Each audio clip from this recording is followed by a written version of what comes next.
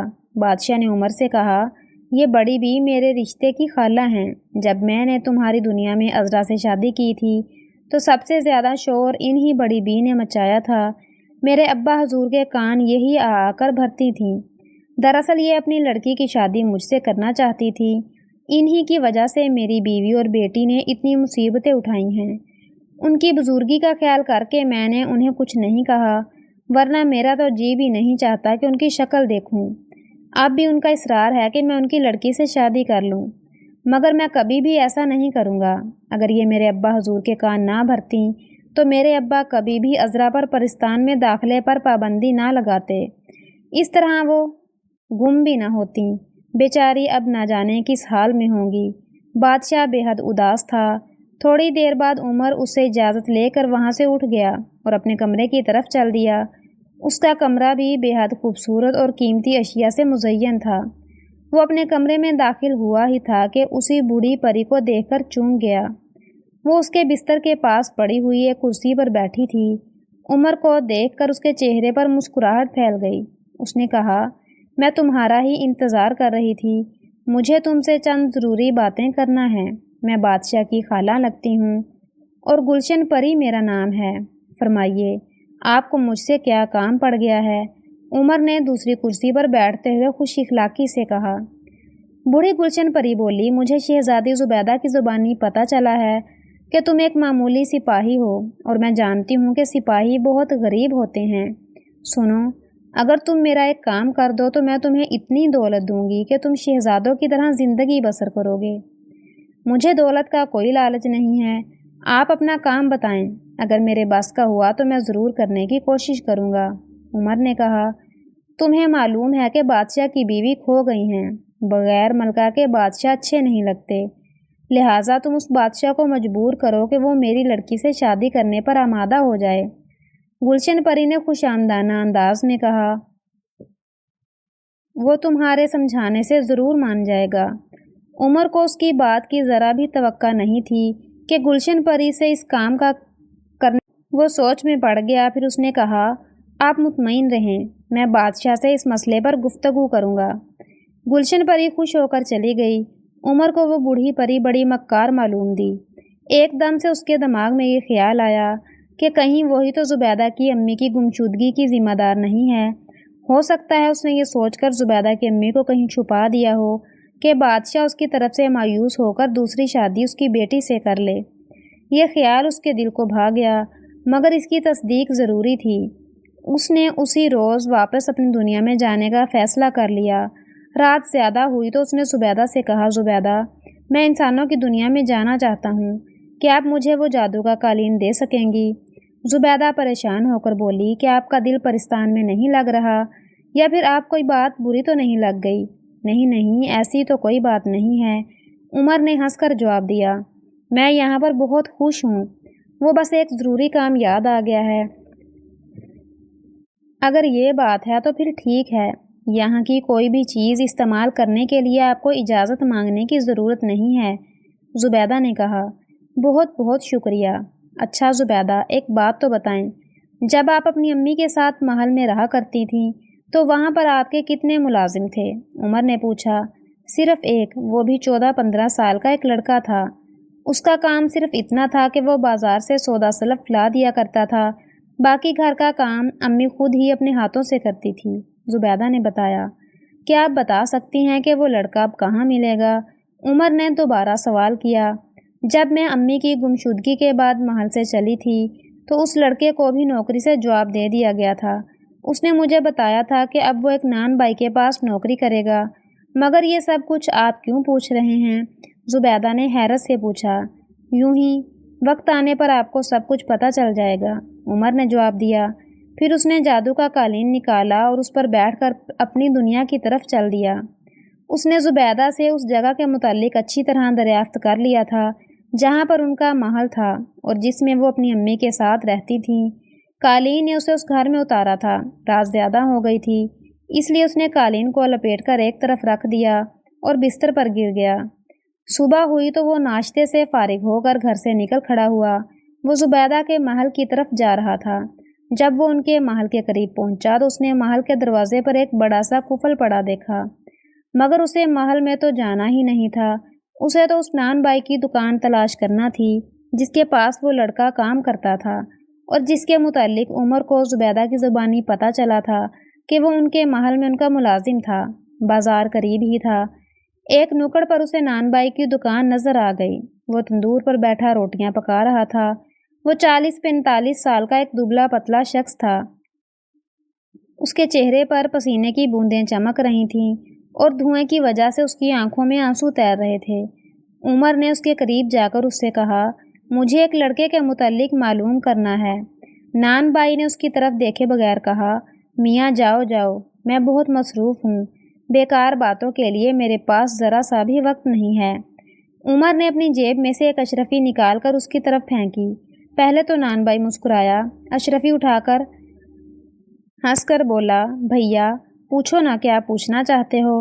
عمر نے پھر کہا، ایک لڑکا جو پہلے اس محل میں ملازم تھا کہ کیا وہ اب یہاں کام نہیں کرتا؟ ہاں، اشرف چند دن میرے پاس رہا تھا۔ یہ تقریباً 1.5-2 برس پہلے کی بات ہے، مگر ایک روز اس نے نہ جانے کہاں سے ایک بہت ہی خوبصورت بلی پکڑ لی تھی۔ اس بلی کو اس نے اس ملک کی شہزادی کی سالگرہ والے دن بطور تحفہ دے دیا۔ وہ شہزادی بلی کو پا کر بے حد خوش ہوئی اور اس نے بادشاہ سے کہہ کر اشرف کو ہزاروں اشرفیاں انعام میں دلوا دیں۔ اس روز سے اشرف نے میری دکان پر کام کرنا چھوڑ دیا اور شہر میں ایک خوبصورت مکان لے کر چاول کی تجارت شروع کر دی۔ اب وہ بہت امیر ہو گیا ہے اور چند روز بعد اس کی شادی اسی شہر کے ایک بڑے رئیس کی بیٹی سے ہونے والی ہے۔ مگر آپ اشرف کے متعلق کیوں پوچھ رہے ہیں؟ کیا وہ آپ کا دوست ہے؟ میں نے تو اسے دیکھا بھی نہیں ہے، مگر اسے ایک ضروری کام پڑ گیا ہے، عمر نے کہا۔ پھر وہ نان بائی سے اشرف کے مکان کا پتہ معلوم کر کے اسے ملنے کے لیے چل دیا۔ اشرف اپنے مکان پر ہی مل گیا تھا۔ اس کی موجودہ آن بان دیکھ کر کوئی بھی یہ نہیں کہہ سکتا تھا کہ وہ کچھ عرصہ پہلے بہت غریب تھا۔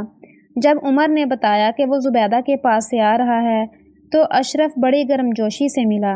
اس نے بتایا کہ جس زمانے میں وہ زبیدہ اور اس کی امی کے ساتھ رہتا تھا تو ان کا سلوک اس سے بہت اچھا ہوتا تھا۔ پھر اس نے عمر کی کافی خاطر مدارت کی۔ جب کافی دیر ہو گئی تو اشرف نے پوچھا، آپ نے اپنی آمد کا مقصد اب تک نہیں بتایا۔ عمر نے جواب دیا، میں زبیدہ کی گمشدہ امی کو تلاش کرنے کے لیے نکلا ہوں اور مجھے یقین ہے کہ تم ان کی گمشدگی کے بارے میں سب کچھ جانتے ہو۔ عمر کی بات سن کر اشرف کا چہرہ سفید پڑ گیا۔ وہ کمزور سے لہجے میں بولا، میں کیا جانوں ان کی گمشدگی کے بارے میں؟ اس کی بدلتی ہوئی حالت کو دیکھ کر عمر سمجھ گیا کہ وہ ضرور کچھ نہ کچھ جانتا ہے۔ اس نے دھمکی آمیز انداز میں کہا، اشرف شاید تم مجھے جانتے نہیں، تمہارے لیے یہی بہتر ہے کہ تم مجھے سب کچھ صحیح صحیح بتا دو۔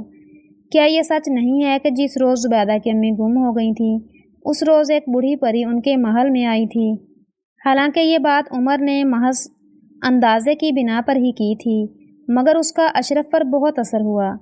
اس نے لرزتی ہوئی آواز میں کہا، میں تمہیں سب کچھ بتا دوں گا، مگر یقین کرو میرا اس میں کوئی قصور نہیں۔ ہوا یوں تھا کہ ایک روز محل میں رات کے وقت ایک بوڑھی پری جس نے اپنا نام گلشن پری بتایا تھا میری مالکن یعنی زبیدہ کی امی سے ملنے کے لیے آئی تھی۔ میرے پیٹ میں شام سے درد ہو رہا تھا، اس لیے میں باغ میں ٹہلنے لگا۔ زیادہ دیر نہ گزری تھی کہ میری مالکن کے کمرے میں سے تیز تیز بولنے کی آوازیں آنے لگیں۔ میں دوڑ کر کھڑکی کی طرف گیا تاکہ دیکھوں کہ کیا معاملہ ہے۔ وہاں میں نے گلشن پری اور مالکن کو باتیں کرتے دیکھا۔ گلشن پری مالکن پر بہت گرم ہو رہی تھیں۔ پھر اس نے نہایت غصے میں میری مالکن پر کچھ پڑھ کر پھونکا اور میری مالکن ایک خوبصورت بلی بن گئی۔ بدقسمتی سے جب گلشن پری پلٹی تو اس کی نظر مجھ پر پڑ گئی۔ اس نے مجھے گردن سے پکڑ کر کھڑکی سے اندر گھسیٹ لیا اور آنکھیں نکال کر بولی، لڑکے تم نے سب کچھ دیکھ لیا ہے، میں خواہ لوگوں کو کتا یا بلی بنانا پسند نہیں کرتی۔ یاد رکھ، اگر تو نے یہ بات کسی سے کہی تو پھر تجھے چھپکلی کا بچہ بنا دوں گی۔ ساری عمر دیواروں اور چھتوں پر دوڑتا پھرے گا۔ میں ڈر گیا اور اس سے وعدہ کر لیا کہ میں یہ بات کسی کو نہیں بتاؤں گا۔ گلشن پری چلی گئی۔ میں بہت خوف زدہ ہو گیا تھا، اس لیے بھاگ کر اپنے کمرے میں چلا آیا اور دروازہ بند کر کے چادر لپیٹ کر چپ چاپ سو گیا۔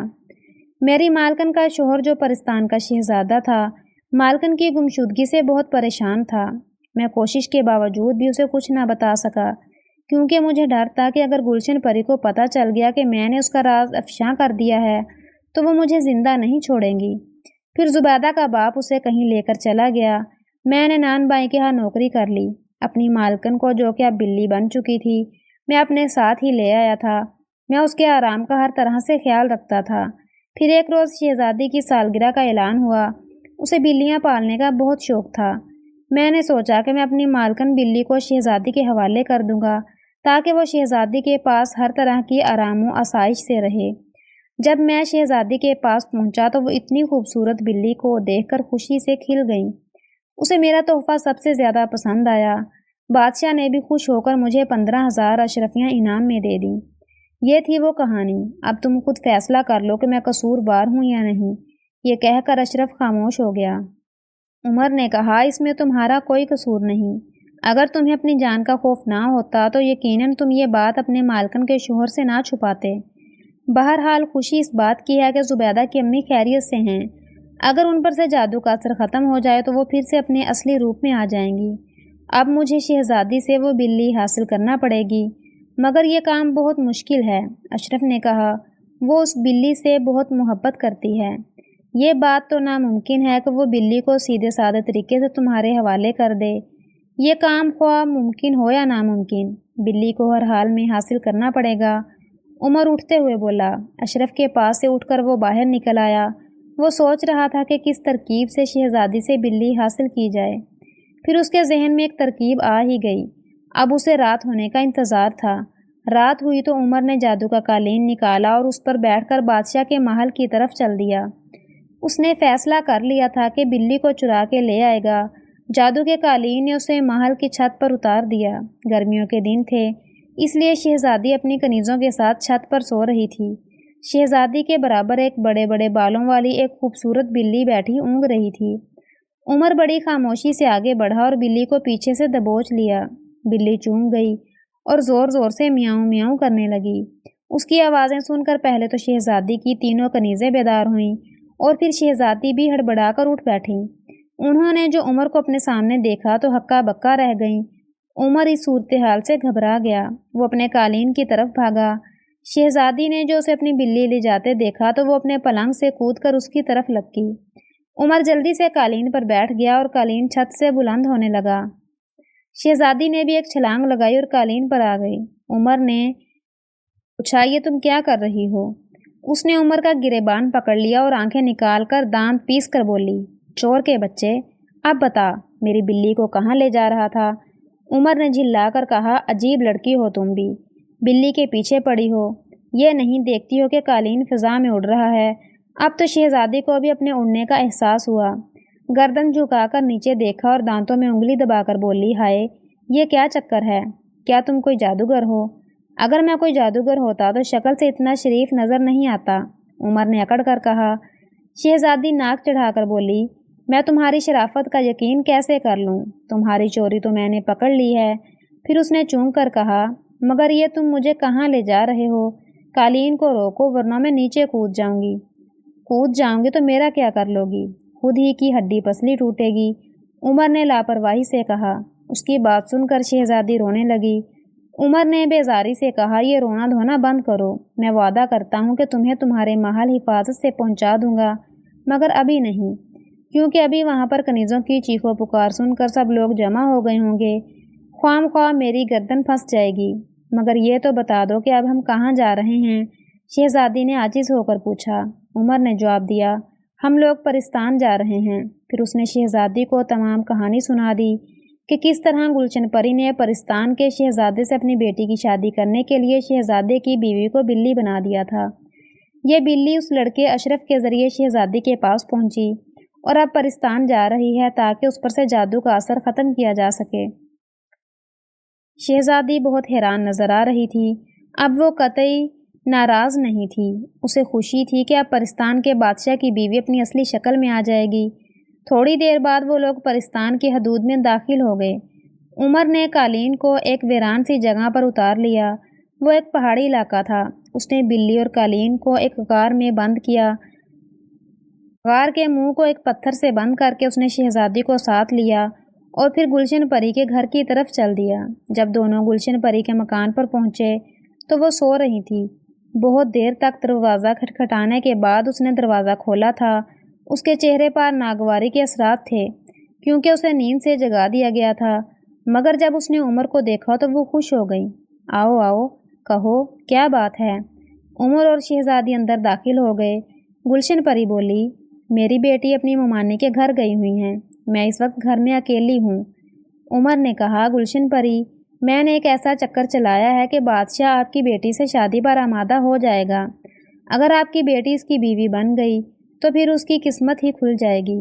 آپ کا تعلق شاہی خاندان سے ہو جائے گا، پورا پرستان آپ سے ڈرا کرے گا اور آپ کی عزت کرے گا۔ گلشن پری عمر کی باتیں سن کر خوشی سے پھولا نہیں سما رہی تھی۔ عمر نے پھر کہا، میں آپ کا اتنا بڑا کام کروا رہا ہوں تو کیا آپ میری ایک ذرا سی مشکل بھی حل نہیں کر سکتی؟ تم بتاؤ تو صحیح، میں ہر طرح سے تمہاری مدد کروں گی، گلشن پری نے بڑے یقین سے کہا۔ عمر نے شہزادی کی طرف اشارہ کرتے ہوئے کہا، اس لڑکی کی چھوٹی بہن کو ایک مکار جادوگرنی نے ہرنی بنا دیا ہے۔ وہ جادوگرنی سب لوگوں کو بہت تنگ کرتی ہے۔ آپ کوئی ایسی ترکیب بتائیں کہ وہ لڑکی ہرنی سے پھر اپنی اصلی شکل میں آ جائے اور وہ جادوگرنی بھی لوگوں کو تنگ کرنا چھوڑ دے۔ تم میری مدد پر آمادہ ہو، اس لیے میرا بھی فرض ہے کہ میں تمہاری مشکل دور کر دوں۔ میرے پاس ایک شیشی میں جادو کا پانی ہے، جب تم اس پانی کو ہرنی پر چھڑکو گے تو وہ اپنی اصلی شکل میں آ جائے گی۔ اس جادوگرنی کو سزا دینے کے لیے میں تمہیں ایک اگربتی دوں گی۔ وہ اگربتی میرے نانا نے بڑی وقتوں کے بعد بنائی تھی۔ اس میں یہ خاصیت ہے کہ اگر اس کا دھواں کوئی جادو جاننے والا سونگھ لے تو ہمیشہ کے لیے جادو بھول جاتا ہے، مگر مہربانی کر کے اس اگربتی کو یہاں جلانے کی کوشش مت کرنا۔ اگر اس کا دھواں میری ناک میں چلا گیا تو میں نے وہ جادو جو بڑی محنت کے بعد سیکھا ہے بھول جاؤں گی۔ عمر نے سر ہلا دیا اور گلشن پری وہ دونوں چیزیں لینے کے لیے چلی گئی۔ عمر نے شہزادی سے کہا، اب کام بن جائے گا، پانی میں زبیدہ کی امی پر چھڑک دوں گا اور پھر اس جادو کی اگربتی کو چپکے سے گلشن پری کے گھر میں جلا جاؤں گا۔ وہ تمام جادو بھول جائے گی اور پھر دوبارہ کسی کو نہیں ستائے گی۔ اس کی بات سن کر شہزادی مطمئن انداز میں مسکرانے لگی۔ زیادہ دیر نہ گزری تھی کہ گلشن پری وہ دونوں چیزیں وہاں لے آئی۔ عمر نے شکریہ کے ساتھ دونوں چیزوں کو اپنے قبضے میں لیا اور پھر شہزادی کو ساتھ لے کر وہاں سے روانہ ہو گیا۔ وہ دونوں وہاں سے سیدھے انہی پہاڑوں میں پہنچے تھے جہاں پر انہوں نے بلی کو غار میں بند کر دیا تھا۔ وہ غار میں پہنچے تو بلی اپنے پنجوں میں منہ چھپائے سو رہی تھی۔ عمر نے اسے آہستہ سے اٹھا کر شہزادی کو دیا اور پھر جادو کے قالین کو بغل میں دبا کر غار سے باہر نکل آیا۔ اب وہ دونوں پرستان کے بادشاہ پرویز کے محل کی طرف جا رہے تھے۔ جب وہ محل پہنچے تو بادشاہ سو رہا تھا، مگر شہزادی اپنے کمرے میں بڑی اداس بیٹھی تھی۔ اسے اپنی امی بری طرح یاد آ رہی تھیں۔ عمر کو دیکھ کر اسے بڑی حیرانی ہوئی۔ وہ جلدی سے بستر سے اٹھ کر کھڑی ہو گئی۔ عمر، کیا ہوا؟ میری امی جان کا کچھ پتہ چلا؟ اس نے بڑی بے صبری سے پوچھا اور پھر شہزادی کو پلکیں چپکا چپکا کر دیکھنے لگی۔ عمر نے کہا، زبیدہ آپ کی امی مل چکی ہیں، آپ جلدی سے جا کر اپنے ابا کو بلا لائیں۔ اس کی بات سن کر زبیدہ ہلکی سی چیخ نکل گئی۔ وہ اسی وقت جا کر بادشاہ کو بلا لائیں۔ بادشاہ آنکھیں ملتا ہوا وہاں آیا۔ اس نے عمر سے کہا، کیا بات ہے عمر بیٹے؟ عمر نے جواب دیا، زبیدہ کی امی کو میں نے تلاش کر لیا ہے، مگر وہ ہے کہاں؟ بادشاہ نے تعجب سے چاروں طرف دیکھتے ہوئے سوال کیا۔ وہ ابھی آپ کے سامنے آ جائیں گی، عمر نے اطمینان سے کہا۔ ان کی گمشدگی میں گلشن پری کا ہاتھ تھا۔ وہ اپنی بیٹی کی شادی آپ سے کرنا چاہتی تھی، اس لیے آپ کی بیوی کو اس نے بلی بنا دیا تھا۔ یہ بلی جو آپ دیکھ رہے ہیں آپ کی بیوی صاحبہ ہی ہیں۔ زبیدہ نے لپک کر شہزادی کو گود سے بلی کو لے لیا اور اسے اپنے پاس چمٹا کر پھوٹ پھوٹ کر رونے لگی۔ عمر نے آگے بڑھ کر اسے بلی لے کر اسے زمین پر رکھ دیا۔ بادشاہ بھی پھٹی پھٹی نظروں سے بلی کو دیکھ رہا تھا۔ عمر نے گلشن پری کی دی ہوئی شیشی میں سے پانی نکال کر اسے بلی پر چھڑکا اور بلی اسی وقت انسانی روپ میں آ گئی۔ زبیدہ اپنی ماں سے لپٹ گئی۔ بادشاہ کی خوشیوں کا بھی کوئی ٹھکانہ نہیں تھا اور اس کا چہرہ مسرت سے چمکنے لگا۔ زبیدہ کی ماں عذرا نے کہا، خدا کا شکر ہے کہ اس نے مجھے میرے شوہر اور بیٹی سے دوبارہ ملوا دیا، ورنہ میں تو بالکل مایوس ہو گئی تھی۔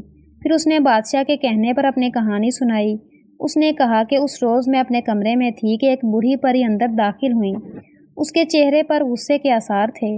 اس نے کہا کہ میری وجہ سے اس کی بیٹی کی شادی پرویز سے نہیں ہو سکی، اس لیے اگر میں اپنی خیریت چاہتی ہوں تو اسی وقت یہ محل چھوڑ کر کہیں دور نکل جاؤں۔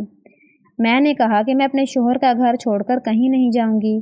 میری اس بات سے وہ مشتعل ہو گئی اور اس نے مجھے جادو سے بلی بنا دیا۔ بادشاہ کی آنکھیں غصے سے سرخ انگارہ ہو گئیں۔ اس نے نہایت قہر آلود لہجے میں کہا، ہم اس گلشن پری کو زندہ نہیں چھوڑیں گے، اسے ایسی عبرت ناک سزا دیں گے کہ وہ زندگی بھر یاد رکھیں گی۔ عمر نے جلدی سے آگے بڑھ کر کہا، جہاں پناہ، آپ کو آپ کی کھوئی ہوئی بیوی مل گئی ہیں، گلشن پری کی اس حرکت کو درگزر فرما دیجیے۔ اس کے لیے کیا اتنی ہی سزا کافی نہیں کہ اس نے جو جادو بڑی محنت اور توجہ سے سیکھا تھا وہ اسے بھول جائے؟ وہ اسے کیسے بھول سکتی ہے؟ بادشاہ نے حیرت سے کہا، دراصل وہ بوڑھی پری میرے پاس آئی تھی کہ میں آپ کو اس کی بیٹی سے شادی کرنے پر مجبور کروں۔ مجھے چونکہ اس پر شک ہو گیا تھا، اس لیے میں نے واپس اپنی دنیا میں جا کر اس بات کا پتہ چلا لیا تھا کہ گلشن پری نے آپ کی بیوی کو بلی بنا دیا تھا۔ میں اور میرے ملک کی شہزادی اس بلی کو لے کر پرستان میں آ گئے۔ میں نے چالاکی سے کام لیتے ہوئے بوڑھی پری کو ایک فرضی کہانی سنائی کہ شہزادی کی چھوٹی بہن کو ایک جادوگرنی نے ہرنی بنا دیا ہے، تم کچھ مدد کرو۔ گلشن پری مجھ سے بہت خوش تھیں۔ اس نے مجھے جادو کا پانی دیا تھا اور ایک اگربتی دی۔ جادو کے پانی کا کرشمہ آپ نے دیکھ ہی لیا ہے، اور اگربتی کے متعلق گلشن پری نے یہ بتایا تھا کہ اگر اس کا دھواں کوئی جادو جاننے والا سونگھ لے تو ہمیشہ کے لیے اپنا تمام جادو بھول جاتا ہے۔ میں اب گلشن پری کے گھر جا رہا ہوں، وہ اپنی خوابگاہ میں سو رہی ہوگی۔ میں یہ جادو کی اگربتی وہاں جلا کر آ جاؤں گا اور وہ سوتے ہوئے اس کا دھواں سونگھتی رہے گی۔ جب صبح ہوگی تو وہ اپنا سارا جادو بھول چکی ہوگی۔ عمر کی بات سن کر سب لوگوں نے بڑی خوشی کا اظہار کیا۔ عمر چلا گیا۔ بادشاہ نے اپنی بیوی عذرا سے کہا، یہ نوجوان بہت عقل مند ہے، اس نے بہت تھوڑے عرصے میں وہ کام کر دکھایا ہے جو ہم سب مل کر 2 سال میں بھی نہیں کر سکے۔ ملکہ اس کی بات سن کر بولی، میں نے اپنی پوری زندگی عمر جیسا کوہبرو اور ذہین لڑکا نہیں دیکھا۔ میں نے تو فیصلہ کر لیا ہے کہ میں اپنی بیٹی زبیدہ کی شادی عمر سے کروں گی۔ زبیدہ اس کی بات سن کر شرما گئی اور شہزادی کو اپنے ساتھ لے کر وہاں سے چلی گئی۔ بادشاہ زیر لب مسکرانے لگا۔ اس رات شہزادی زبیدہ کے محل میں رہی۔ دوسرے دن اس نے پورے پرستان کی سیر کی اور پھر رات کو زبیدہ کی ماں عذرا نے اسے ڈھیر سارے تحفے دے کر اسے عمر کے ساتھ واپس اس کے محل بھیج دیا۔ شہزادی کی گمشدگی نے وہاں ایک ہنگامہ برپا کر رکھا تھا، مگر جب شہزادی وہاں پہنچی تو سب کے دم میں دم آیا۔ شہزادی نے اپنی کہانی اپنے ماں باپ کو سنائی اور پرستان سے لائے ہوئے تحفے انہیں دکھائے۔ اس کے ماں باپ اس کی واپسی سے بہت خوش تھے۔ انہوں نے عمر کی خوب خاطر مدارت کی۔ اسی رات عمر دوبارہ پرستان روانہ ہو گیا۔ جادو کا قالین اسے بڑی تیزی سے زبیدہ کے محل کی طرف لے اڑا۔ تھوڑی دیر بعد وہ پرستان پہنچ گیا۔ بادشاہ پرویز اور ملکہ عذرا نے عمر کو اپنے فیصلے سے آگاہ کر دیا تھا کہ وہ اس کی شادی اپنی بیٹی زبیدہ سے کرنا چاہتے ہیں۔ عمر نے ان کے فیصلے کے آگے سر جھکا دیا۔ چند روز بعد عمر کی شادی پرستان کی شہزادی زبیدہ سے ہو گئی۔ بادشاہ نے ان کا محل اپنے محل کے برابر میں ہی بنوا دیا تھا اور یوں ایک سپاہی اپنی ذہانت اور بہادری کی بنا پر پرستان کی شہزادی سے شادی کر کے ایک ہنسی خوشی زندگی گزارنے لگا۔ پیارے دوستو، اگر سٹوری پسند آئی ہو تو سٹوری کو لائک اور شیئر کرنا مت بھولیں، اور مزید اس طرح کی ویڈیوز کے لیے میرے چینل کو سبسکرائب کریں اور کمنٹ سیکشن میں اپنی قیمتی رائے کا اظہار لازمی کریں۔ جزاک اللہ۔